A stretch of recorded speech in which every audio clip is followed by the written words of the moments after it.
mo sa akin? Ilabas na kita kanina. Masakit ulo ko. Masakit ulo ko. Huwag mo kung ano.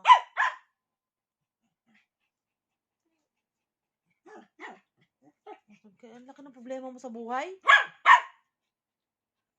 Matapang ka pa sa akin. Hindi pa saktan.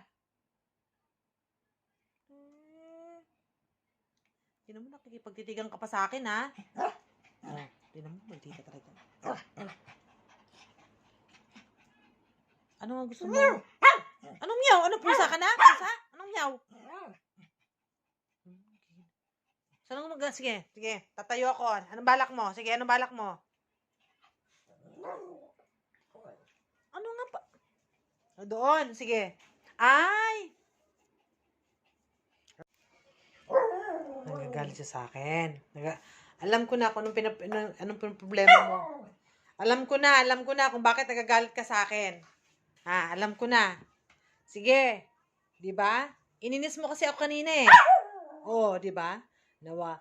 Hindi niya makita ang kanyang una. Naalala ko na. Kasi naglinis ako, nagwalis ako, nilabas ko muna. So, ngayon nahanap niya. Sige, saan tayo?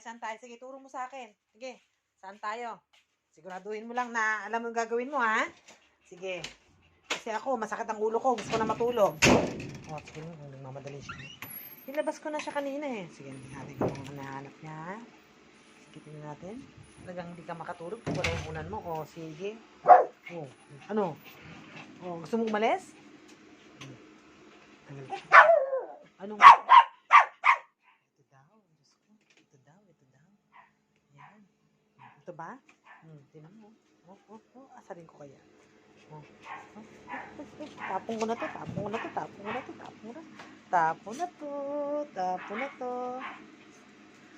Diba? Natanggalin ko muna yung tali mo. Natanggalin ko yung tali. Sige. Hindi kita. Tingnan mo. Kaya niya magpatanggal ng tali. Sige, abutin mo. Kaya mo yan. Kaya na po siya nakikipagtalo sa akin. Sige na, nakikita tuloy marami natin washing machine. Dahil sa'yo. Sige. Talon. Sige na nga, Yan na nga, Pasok nito. Yan talaga sandal lang. Nagigil siya sa akin kanina. Dahil pala dito sa kung makasigaw ka sa akin. Grabe, ha? Dahil lang dyan sa una mo na yan, talagang hindi mo may pagpapalit yan kahit kanino. Ano ka naman, Diyos ko ba? You miss each other? Miss each other yan? Sus, Maria Joseph. Akan ang tali mo, tanggalin natin. Hindi naman siya magpapatanggal ng tali kasi hindi mo siya pwedeng isturbuhin. Dahil kung hindi, naku, kakagatin ka niya. Kahit ako kakagatin niya ako, wag mo lang itatats yung kanyang unan. Walang ano dito, walang amo-amo dito pag sa kanya. 'Di ba? So gusto niyo pa siya. Yan.